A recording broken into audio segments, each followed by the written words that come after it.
Hi, this is Mrs. Verbal. This is part 4 of covalent bonding. So up to this point, we've talked about covalent bonds, polar covalent bonds. We've talked about valence shell electron pair repulsion. We just started talking about geometry, and now I want to talk about nomenclature with you. Now, before I do, I want to talk about properties of covalent bonds. Now, here we have non-electrolytes. So remember, when we talked about electrolytes, we were looking at ionic bonding. Now we're talking about non-electrolytes. So these are solutions that do not conduct any kind of current. If you took sugar and you put it in water and you tried to energize a light bulb, and hopefully I've shown you that in class, you're going to find not much is going on there. And that's because they're neutral. So we call these molecules neutral, and hence the term non-electrolytes. Now, we're treating the non-electrolytes a little bit different than ionic compounds. We call them molecular formulas, and we also look at their masses as molecular masses. Most non-electrolytes are a combination of metalloids or nonmetals, and the whole crux of it is you're going to look for nonmetals because that typically forms a non-electrolyte. Okay, some of the properties. A good chunk of these are soluble in water, but there's some that are not. They may require a different type of solvent, and we'll talk about that eventually. If they are soluble by water, they will undergo what we call dissociation. So just like with ionic compounds, we looked at a separation of ions. So same things going on. Now, there are acids that are an exception to the rule. And eventually we'll talk about acids. Okay, here we go. Compared to ionic compounds, non-electrolytes tend to have low melting boiling points. So they don't have the strong bonds that typically are found in ionic compounds. They are not as durable as ionic compounds. You may notice that they're more brittle because of that.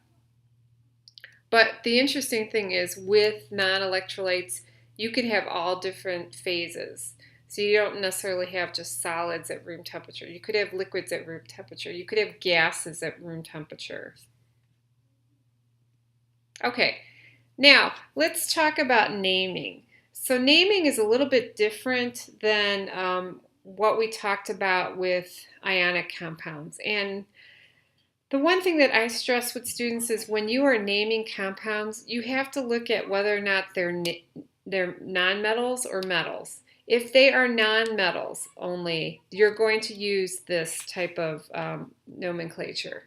So the first rule is with nonmetals, you're going to name the first element using the entire name. So you're not changing anything, you're keeping it the same. And then after you do that, your second element, you're going to change the suffix on it. So you're going to drop the INE or the IUM, and you're going to add the term IDE. Okay. Now this is where it gets very confusing.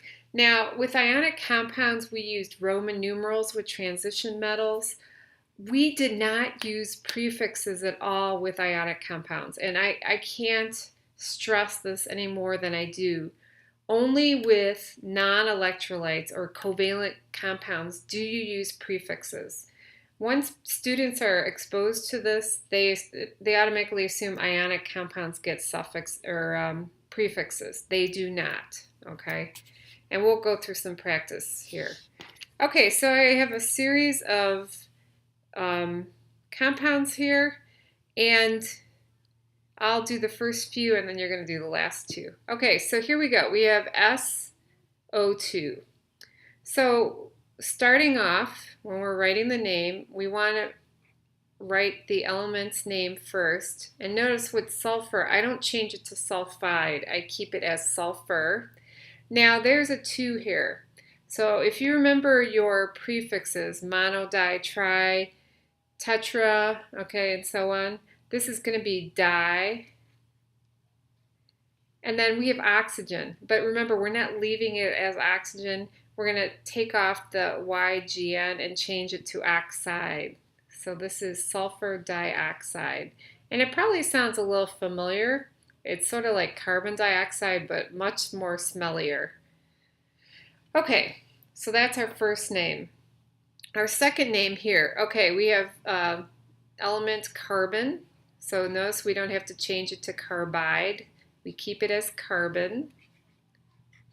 And then we have chlorine, but we have a 4 here, okay?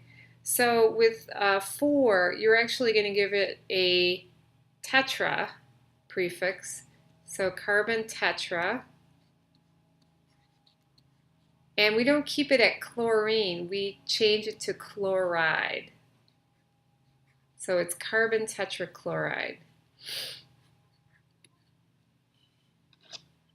Okay, now I'm going to do the reverse with you. So instead of giving the formula, I'm going to give you the name. Okay, now notice there's a prefix right away.